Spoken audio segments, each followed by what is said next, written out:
একজন বাবা তার কন্যা সন্তানটাকে জন্মের পর থেকে অনেক আদর যত্ন দিয়ে বড় করে তোলে।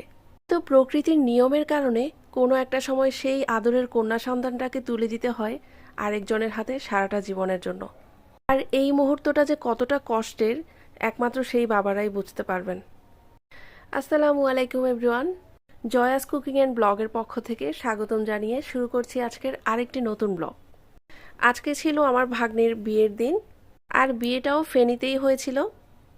রাতে আমরা আমার ভাগ্নির বাসায় স্টে করেছিলাম, তো সেখান থেকে রেডি সেডি হয়ে বের হয়ে যাচ্ছি ক্লাবের দিকে। গায়ে হলুদটা যে ক্লাবে হয়েছিল বিয়েটাও সেম ক্লাবেই হবে, তাই সেখানেই রওনা দিলাম। আমি একটু সবার আগেই চলে গিয়েছিলাম, যেহেতু ক্লাবটা বাসার অনেকটাই কাছে। তো আমরা যখন আসছি তখন তেমন একটা গেস্ট আসেনি, একটু পর আস্তে আস্তে সবাই এসে পড়বে। তো আমি এসে একা একা বসেছিলাম মেয়েকে নিয়ে, তাই খুব বোর হচ্ছিলাম। তো ভাবলাম কিছু ভিডিও করে নিই।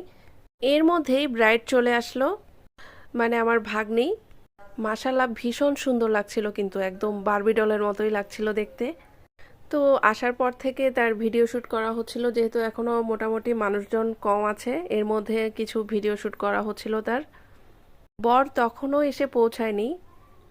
এই দিনটা যে এতটা গরম পড়ছিল, বিষয়টা খুবই খারাপ লাগছিল। এত এত গরম, তার উপরে ক্লাবটার মধ্যে খুব একটা এসির ব্যবস্থা ভালো ছিল না, যার কারণে বিষয়টা আরও বেশি বিরক্ত লাগছিল। তো যারা বাড়ি থেকে আসছে মোটামুটি খাওয়া দাওয়ার পর্ব শেষ হয়ে আসছে, আর এইদিকে তো ব্রাইডের ফটোশ্যুটেরই শেষ হচ্ছে না। আসলে এত ভারী কাপড় চোপড় পরে শ্যুট করা অনেক কষ্টকর। তো এর মধ্যে চলে এলো অনেকেই, আরও নতুন নতুন পোজ দেওয়ার জন্য রেডি করা হচ্ছে ওকে। ইরহা তো গরমে একদম ক্লান্ত হয়ে পড়েছে। আসলে এই সময় বাচ্চাদের নিয়ে বের হওয়াটা অনেক কষ্ট, খুব বেশি আনইজি ফিল করছিল। চলে এলো আমার আপুর মেয়ে, ওকে পেয়েও ভীষণ খুশি। তারপর শুরু করে দিল একসাথে ডান্স। আপুর মেয়ে নুসাইবা আর ইরহা, এরা দুজন দুজনের জন্য অনেক বেশি আন্তরিক। ওকে পাওয়ার পর ওর সকল টায়ার্ডনেস কেটে গেছে। আমি আর অন্যদিকে আর যাইনি। আসলে বাচ্চাদের নিয়ে কোথাও যাওয়াটা অনেক কষ্ট, এদিক সেদিক ছুটে বেড়ায়, যার কারণে খেয়াল রাখতে হয়।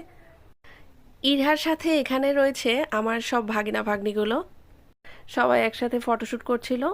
এর মধ্যে বড় চলে এসেছে, বরকে মিষ্টি খাওয়ানো হচ্ছিল।